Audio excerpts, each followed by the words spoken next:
Nations Unies ay CEDEAO mais loolu noonu yëpp ça ne peut pas compromettre l'aspect pénal de li nga xamante ne mooy suñu système côté boobu parce que procureur wax na ko Pape Moussa mi ngi koy rappelé ci que ni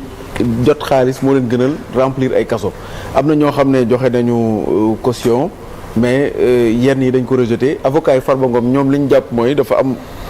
ak singali gu ci nekk parce que dañoo rejeté affaire yi ba pare jaaree ci ginnaaw jëlaat ko muy 10 titres fonciers yoo xam ne jël nañ ko ci xaalisam ak yooyu réforme yi muy wax est-ce que jotul kon ñu xoolaat bu baax surtout CENTIF parce que bu fekkente ne CENTIF mën nañu def rapport duñ la déglu bu ñu demee aussi ñoom bu ñu joxee mbir yi attekat bi lañ ko koy joxe daanaka di nga dem directement kaso est-ce que yooyu mënuñu ko xool ba nga xam ne nit ki CENTIF mën na ko épingler après ñu def càmbar mën koo saytoog yooyu noonu ba nga xam ne buñ saytoo bu dee deful dara ñu bàyyi ko mu ñibbi. xam muy dem kaso ñu doog a xoole ji ba xam. xam nga CENTIF moom liggéeyam leer na. oui sur la base de déclaration de soupçons CENTIF day l'enquête am.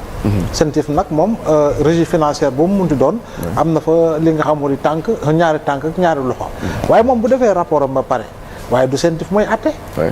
CENTIF day jël rapport bu mu def jébbal ko procureur. ne ko man pare na après delluwaat defi beneen enquête procureur moomee dafa war a jël dossier boobu jox ko kii nga xam moo di juge d'instruction kon boog boo ko jotee dafay instruire à charge comme à décharge kon boog si mbiru ñoom Farba man procureur mënul dara lu dul yóbbu ci ko juge d'instruction. voilà parce que xëy na teg loxo geeg yooyu noonu moo doon tax mais est-ce que loolu dina tax mu équilibré bu fekkente ne nit ki ñuy àtte moom procureur li mu mën rek mooy yóbbu ci ko ci juge d'instruction. waaw xam nga foofu moom mënuma jàpp ni dañuy salfaañi ak yelleefu kenn parce que tamit comme ni nga ko xamee procureur moom bu defee li muy def juge d'instruction bi Pape Moussa mi ngi la koy fàttali léegi ci li xam mooy di haute cour bi c'est les magistrats du siège donc ñooñu amul loo xam ne tënk na leen donc liggéey bu ñuy def dafay nekk liggéey boo xam ne saytu lay doon gannaaw bu ñu jotee rapport dañuy wéy di saytu woowee nag ñuy def jàpp naa ni nag bu dee yow da ngaa cautionné si li nga cautionné dañoo jàpp ni si li ñu njort ni da ngaa luubal yaa ngi dégg nga jëlee foofu cautionné mais cautionnement boobu mënuñu koo nangu. ndax ndey ji mën na jur. wala am na jur li nga cautionné. voilà mi ngi noonu. donc loolu moo di jafe-jafe bi. et puis waruñu mën a def sax rapprochement une imbérication entre ñooñu nangul cautionnement ak ñooñu bañal cautionnement. parce que déjà dossier du benn li nga xam ne moo di chef d'inculpation yi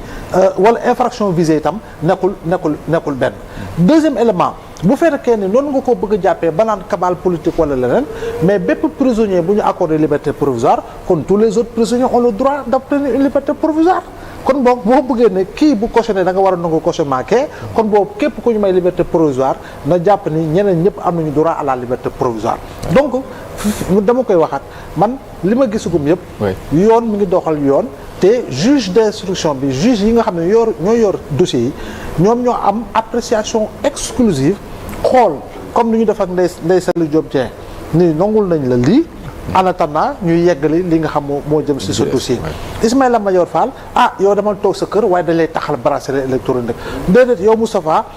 cautionnement bi la nga andi en espèce ak yooyu demee noonu ñu nanguwuñu ko et cetera yow dañu lay placer sous mandat de dépôt ñu ngi xaar ni ki nga xam ne moo di Mansour Faye ak lay topp ci ginnaaw donc foofee man damay jàpp ni toujours juge yi ñoo nekk di xool dossier ñoo tim dossier ñoo xam dëgg-dëgg la ci ne ñoo xam dëgg-dëgg la ci ne ñun dañuy jot ay bribes d'information rek yaa ngi dégg ko ba pare méngali ko ak li nga xam ne moo nekk ci rapport ba te lu nekk ci rapport wa amaana mën nga dem juge bi ne la France dara toppewuñu la la nekk ci rapport ba juge ba mën na gis ne la ñu wax ci rapport bi ndekete ba ñu enquêté gën nañoo gis lu gën a garaawati li nga xam mu nekk ci ginnaaw rapport bi te des fois yi tamit ñi daañu ko maintenir sax yaa ngi dégg juge bi ñoo ko maintenir waaye nag pour véritablement gën ko mettre en sécurité juge bi dana maintenir ak nit amaana bañ na mu génn amaana faase li nga xam ne ay preuves donc éléments yooyu yëpp juge bi moo koy apprécier moo ko xam parce que moo gën a jege dossier bi te moom mooy enquête xam dëgg-dëgg lan moo nekk ci biir Pape Sané naka la ñuy def ba sunu alal li am nii nga xam ne en 2012 après élection yi amoon na reddition des comptes nit ñi naan plus jamais ça gis nañ li nga xam ne moo toppoon yëpp bii aussi ñu toogaat ba mu yàgg ne am na chiffre kii bi du nga xam ne mooy finance publique dañ ko maquiller wala falsifier après am na ñoo xam ne aussi tuumaal nañ leen ci wàllum Covid beeg yooyu koppar yi ñu ci dugaloon nan la ñuy def ba nga xam ne Issa Tine buñ ko joxee koppar même bu xelam demee un jour ci ne dina ko jël sax dina am luy tax tegu ci kawam épée de Damoclès boo xam ne du mën a laal mbir yi est-ce que du foofu lañ war a dem ba nga xam ne reddition des comptes déjà dutul amati sax njëriñ. Issa boo xoolee yenn dëkk yi nga xam ne moom la ñuy jël souvent comme référence j'aime bien le rappeler du caa génn dañoo gën a jub de. seen i njiit seen i fonctionnaire seen i politiciens gënuñoo jub sunuy politiciens gënuñoo jub sunuy fonctionnaire mais dafa doon ay réew yi nga xam ne dañu teg ay chartes yi nga xam ne ku ci nekk yoo xam nga ne lii boo ko defee lii moo lay dal donc loolu noonu je crois que loolu la ñuy séntu à la suite de cette reddition des comptes parce que buñ ko defee récupérer liñ ci mën récupérer bàyyi ko en l'état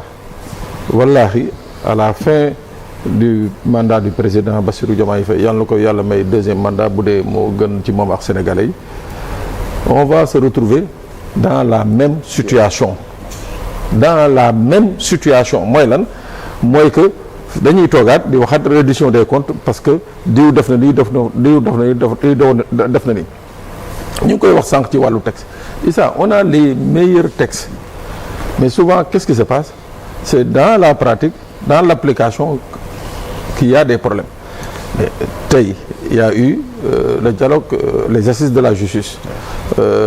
Jibril nee na en fait ça a beaucoup avancé et bientôt c'était en juin voilà 2024 mu ngoog nee na ça a beaucoup avancé et bientôt ça devrait passer devant l'Assemblée alhamdoulilah espérons mais man jàpp naa au-delà de ça c'est-à-dire il y a un pacte de bonne gouvernance bi nga xam ne Sénégal daf ko adopté teg ko fii mais ci pacte boobu dafa am ay daan yi nga xam ne man jàpp naa ne que buñ ko gënoon renforcer par rapport justement à ces donateurs ak ñi nga xam ne ñoom ñooy manipuler l'argent public danañu éviter à chaque mandat ñuy ñëw toog di wax naan dañuy nekk reddition des comptes ou bien tant de milliards réer na et tant de milliards réer na c'est parce que il y a ce qu'on appelle une impunité organisée au niveau des politiciens au Sénégal boo ko xoolee de 1960 à maintenant. bu paree dañ koy jiiñante. waaw le ministre d'âge bi ministre bi. moo ma jox ndigal après ña nga xam ne ñoo nekk ci kaw sax nga xam ne ñoo la naan demal trésor nangam ak voilà yooyu yëpp. après fan lay mujjee kat qui est responsable de quoi. mais justement c'est ça le problème de 1960 à nos jours Issa soo xoolee avant on te disait. Voilà les milliardaires ñu ne la bon homme d'affaires Ndiouga Kébé Djily Mbaye wala Yérim Sow et consorts mais léegi quand on te parle de milliardaires dans ce pays c'est des hauts fonctionnaires ou bien c'est des politiciens donc loolu noonu war na nekk quelque chose qui doit cesser définitivement fii Sénégal maa ngi déglu keroog ci kenn ja xawma pas ci kenn jàkka ci kenn xawma ci kenn wala je sais pas kii moo doon wax keroog Abdoulaye Thiam le candidat recalé à la présidentielle ivoirienne mu ne Tidiane Thiam mu ne homme politique boo demee ba bëgg xaalis wax fa dëgg yàlla nga bàyyi politique dem defi les affaires parce que on peut pas être homme politique ba pare di ut xaalis ñun nag Sénégal président monsieur le ministre je parle pas de vous hein waaw je parle des hommes politiques de manière générale ah ñoom jàpp nañu que c'est des stations yi nga xam ne qui leur permettent de s'enrichir impunément et j'aime souvent le rappeler Issa gis nga man je respecte tellement les hommes politiques xam nga ndax lan parce que li ñuy dékku ci mbedd mi di jéem a convaincre nit ñi autour de leur discours di ci jël ay saaga di ci jël ay yat di ci jël loolu yëpp moo tax man c'est des gens que je respecte et je conçois que tey mu egsi au pouvoir am un niveau de vie bi nga xam ne quand même très qualificatif mais lan laa mënul comprendre mooy ces enrichissements sans cause yi nga xam ne moom la ñuy gis fii au Sénégal loolu yëpp mu nekk ci entre ay politiciens wala ay hauts fonctionnaires moo tax reddition des comptes bi moi je dis encore ce pouvoir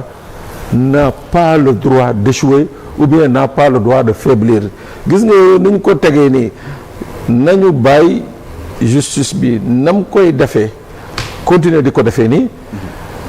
ñoom ñu continue de gouverner, continue de subvenir aux besoins des Sénégalais, mais que la justice reste ferme dans cette traque-là, parce que moi je l'appelle même pas une reddition des comptes, je l'appelle une traque. Une traque. Voilà. jërëjëf Djibril Gningue yéen lan ngeen di xaar exactement ci cette reddition des comptes parce que certainement war na am